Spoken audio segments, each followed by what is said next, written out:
नमस्ते बच्चों, आज के क्लास में आपका स्वागत है। आज के क्लास में हम लोग बिहार बोर्ड एग्जाम मैट्रिक के लिए सोशल साइंस के मॉडल सेट को देखेंगे। इसमें अत्यंत महत्वपूर्ण प्रश्नों को शामिल किया गया है जो आपके परीक्षा के दृष्टिकोण से काफ़ी उपयोगी सिद्ध होगा। तो आप लोग इस वीडियो को अवश्य देखें। साथ ही सोशल साइंस का 5 मॉडल सेट लगातार दिया जाएगा जो आपके परीक्षा के दृष्टिकोण से काफ़ी उपयोगी सिद्ध होगा। तो आज हम लोग देख रहे हैं मॉडल सेट 1 को। पहला क्वेश्चन है, भारतीय संविधान में संघ एवं राज्यों के बीच अधिकारों के विभाजन की कितनी सूचियां हैं? ए में है 1 सूची, बी में है 2 सूचियां, सी में है 3 सूचियां और डी में है 4 सूचियां। तो भारतीय संविधान में संघ एवं राज्यों के बीच अधिकारों के विभाजन की 3 सूचियां हैं: केंद्र सूची, राज्य सूची और समवर्ती सूची। दूसरा क्वेश्चन है, लोकतंत्र जनता के द्वारा तथा जनता के लिए शासन, ये किसने कहा है? ए में है अरस्तु, बी में है रूसो, सी में है अब्राहम लिंकन और डी में है ग्रीन। तो यह कथन अब्राहम लिंकन का है। इस दो का हो जाएगा सी। अगला क्वेश्चन है, भारतीय संविधान का 73वां संशोधन अधिनियम निम्नलिखित में से किससे संबंधित है? ए में है नगरपालिका से, बी में है पंचायती राज से, सी में है राजभाषा से और डी में है इनमें से कोई नहीं। तो यह पंचायती राज से संबंधित है, तो 3 का आंसर हो जाएगा बी। अब चौथा क्वेश्चन है, चिपको आंदोलन किस उद्देश्य से चलाया गया? ए में है पर्यावरण की सुरक्षा, बी में है नशाबंदी, सी में है भंगी मुक्ति और डी में है सुशासन। तो चिपको आंदोलन पर्यावरण सुरक्षा के दृष्टिकोण से चलाया गया था, तो इसका आंसर हो जाएगा ए। अगला अब क्वेश्चन है 5वां, दलित युवाओं का संगठन दलित पैंथर्स कब बना? ए में है 1962 में, बी में 1972 में, सी में 1982 में और डी में है 1992 में। तो इसका आंसर हो जाएगा 1972 में। अगला क्वेश्चन है, आधुनिक युग में प्रत्यक्ष लोकतंत्र कहाँ है? तो प्रत्यक्ष लोकतंत्र स्विट्जरलैंड में है, तो इसका आंसर हो जाएगा डी। अब 7वां क्वेश्चन आपका है, इंग्लैंड में विधि का शासन किनकी देन है? तो ये डायसी का है, तो इसका आंसर होगा बी। अगला क्वेश्चन है, भारत में नीति आयोग का गठन कब किया गया था? तो भारत में नीति आयोग का गठन 1 जनवरी 2015 को किया गया था, तो इसका आंसर हो जाएगा आपका सी। अगला क्वेश्चन है, बिहार में पंचायती राज का स्वरूप है। ए में है ग्राम पंचायत, बी में है पंचायत समिति, सी में है जिला परिषद और डी में है इनमें से सभी। तो बिहार में पंचायती राज का जो स्वरूप है वो त्रिस्तरीय है, जिसमें ग्राम पंचायत, पंचायत समिति एवं जिला परिषद है। तो इसका आंसर हो जाएगा 9 का डी। अब हम लोग अगले क्वेश्चन को देखेंगे। 10वां क्वेश्चन है, वर्नाकुलर प्रेस एक्ट से बचने के लिए किस समाचार पत्र ने रातों रात अपनी भाषा बदल दी? ए में है हिंदुस्तान रिव्यू, बी में है पायोनियर, सी में है अमृत बाजार पत्रिका और डी में है हिंदुस्तान टाइम्स। तो 10 का आंसर हो जाएगा अमृत बाजार पत्रिका, यानी कि सी। अब अगला क्वेश्चन हमारा है, भारतीय समाचार पत्रों के मुक्तिदाता के रूप में कौन विख्यात है? तो भारतीय समाचार पत्रों के मुक्तिदाता मेटकॉफ को कहा जाता है, तो इसका आंसर हो जाएगा 11 का सी, चार्ल्स मेटकॉफ। 12वां क्वेश्चन है, अल हिलाल के संपादक कौन थे? तो अल हिलाल के संपादक अबुल कलाम आजाद थे, तो 12 का सी हो जाएगा अबुल कलाम आजाद। अब अगला क्वेश्चन है, धन निष्कासन के सिद्धांत का प्रतिपादन किस भारतीय राष्ट्रवादी ने किया? तो यह दादा भाई नौरोजी के द्वारा किया गया था, तो 13 का बी हो जाएगा दादा भाई नौरोजी। अगला क्वेश्चन है, लंदन में भूमिगत रेल किस वर्ष प्रारंभ किया गया? ए में है 1763 में, बी में है 1787 में, सी में है 1863 में और डी में है 1887 में। तो इसका आंसर हो जाएगा सी 1863 1963 में। अगला क्वेश्चन है औद्योगिक क्रांति सर्वप्रथम किस देश में हुई थी?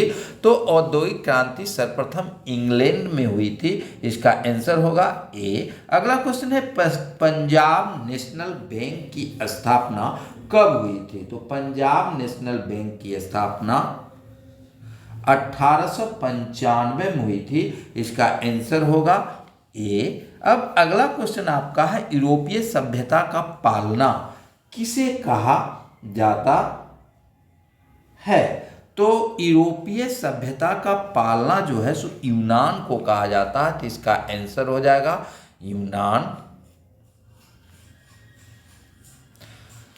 अब अगला क्वेश्चन है माँ उपन्यास के लेखक कौन हैं? तो माँ उपन्यास की रचना मैक्सिम गोर्की के द्वारा किया गया था, तो इसका आंसर होगा 18 का सी। 1921 युद्ध के बाद जर्मनी का एकीकरण पूरा हुआ, तो जर्मनी का एकीकरण जो है सीडान के युद्ध के बाद हुआ, तो इसका आंसर होगा डी। अब अगला क्वेश्चन 20 है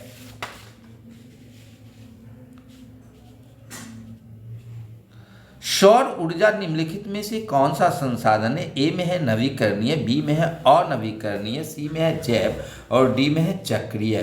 तो सौर ऊर्जा जो है वह नवीकरणीय संसाधन है, तो 20 का उत्तर हो जाएगा ए नवीकरणीय। अब अगला क्वेश्चन 21 है 1992 में पृथ्वी सम्मेलन कहाँ हुआ था? तो पृथ्वी सम्मेलन रियो डी जेनेरो में हुआ था, जिसका आंसर हो जाएगा डी। अगला क्वेश्चन है हीराकुद बांध किस राज्य से संबंधित है? तो यह ओडिशा से संबंधित है, तो 22 का हो जाएगा आंसर डी। अगला क्वेश्चन है पुरानी जलोढ़ मिट्टी को क्या कहा जाता है? तो पुरानी जलोढ़ मिट्टी को वांगर कहा जाता है, तो इसका आंसर होगा 23 का ए। नई जलोढ़ मिट्टी जो होता है वह खादर होता है। अब अगला क्वेश्चन 24 है इनमें से कहाँ मैंग्रोव वन का विस्तार सबसे अधिक है? तो मैंग्रोव वन का विस्तार जो है सो सर्वाधिक अंडमान निकोबार द्वीप समूह में है, इसका आंसर होगा बी। अगला क्वेश्चन है कंचनजंगा जैव मंडल रिजर्व किस राज्य में है?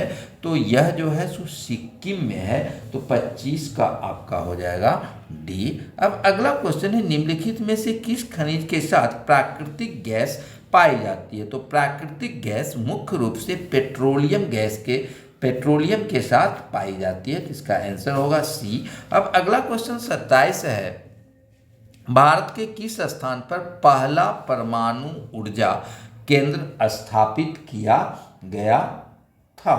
तो भारत में पहला परमाणु ऊर्जा केंद्र तारापुर में स्थापित किया गया था, इसका आंसर हो जाएगा डी। अगला क्वेश्चन में है रेशमी वस्त्र उत्पादन के प्रमुख केंद्र हैं, तो रेशमी वस्त्र उत्पादन के प्रमुख केंद्र जो है सो भागलपुर में है। अब अगला क्वेश्चन है बिहार में जिलों की संख्या कितनी है? तो बिहार में जिलों की संख्या 38 है। अब अगला क्वेश्चन 30 है आर्थिक विकास का प्राथमिक क्षेत्र क्या है? तो आर्थिक विकास का प्राथमिक क्षेत्र को कृषि क्षेत्र के अंतर्गत आता है, इसका आंसर हो जाएगा ए। अगला क्वेश्चन है वैश्वीकरण से भारत के विदेश व्यापार में क्या परिवर्तन हुआ? ए में है विदेशी व्यापार बढ़ा है, बी में है विदेशी व्यापार घटा है, सी में है विदेशी व्यापार स्थिर है और डी में है इनमें से कोई नहीं। तो वैश्वीकरण से भारत के विदेशी व्यापार में वृद्धि हुई है, यानी कि इसका आंसर ए होगा विदेशी व्यापार बढ़ा है। अगला क्वेश्चन है भारत में उपभोक्ता संरक्षण अधिनियम की घोषणा कब की गई? तो भारत में उपभोक्ता संरक्षण अधिनियम की घोषणा 1986 में हुई। अब अगला क्वेश्चन आपका है यदि वस्तु सेवा का मूल्य 20 लाख रुपए से कम हो तो उपभोक्ता शिकायत कहाँ करेगा? तो उपभोक्ता इसके बारे में शिकायत जिला फोरम में कर सकता है। अब अगला क्वेश्चन आपका है अगला क्वेश्चन है भारत की राष्ट्रीय आय की गणना कौन करता है? तो भारत की राष्ट्रीय आय की गणना केंद्रीय सांख्यिकी संगठन के द्वारा किया जाता है। अगला क्वेश्चन है आय और उपभोग के बीच का अंतर क्या कहलाता है? तो आय और उपभोग के बीच का अंतर जो है वह बचत कहलाता है, यानी कि 35 का सी। 38 है, इनमें से कौन सा ऊर्जा का स्रोत है? ए में है विद्युत, बी में है कोयला, सी में है पेट्रोलियम और डी में है इनमें से सभी। तो इसका आंसर हो जाएगा इनमें से सभी। अब अगला क्वेश्चन है वैश्वीकरण का अर्थ है। ए में है व्यापार अवरोधकों को कम करना, बी में है पूंजी तकनीक एवं सूचना का प्रवाह, सी में है देश की अर्थव्यवस्था का विश्व के अर्थव्यवस्था के साथ समन्वय और डी में इनमें से सभी। तो इसका आंसर हो जाएगा इनमें से सभी। अब अगला क्वेश्चन है भारत में आर्थिक सुधार नीति अर्थात एलपीजी किस वर्ष प्रारंभ की गई थी? तो यह 1991 में प्रारंभ की गई थी। 38 का हो जाएगा बी। अब 39 से सुनामी शब्द किस भाषा से लिया गया है? तो यह जापानी भाषा से लिया गया। और अगला क्वेश्चन है भारत में किस वर्ष अत्यंत विनाशकारी भूकंप आया था? 1934 में। तो ये आज के मॉडल सेट थे। अब अगले वीडियो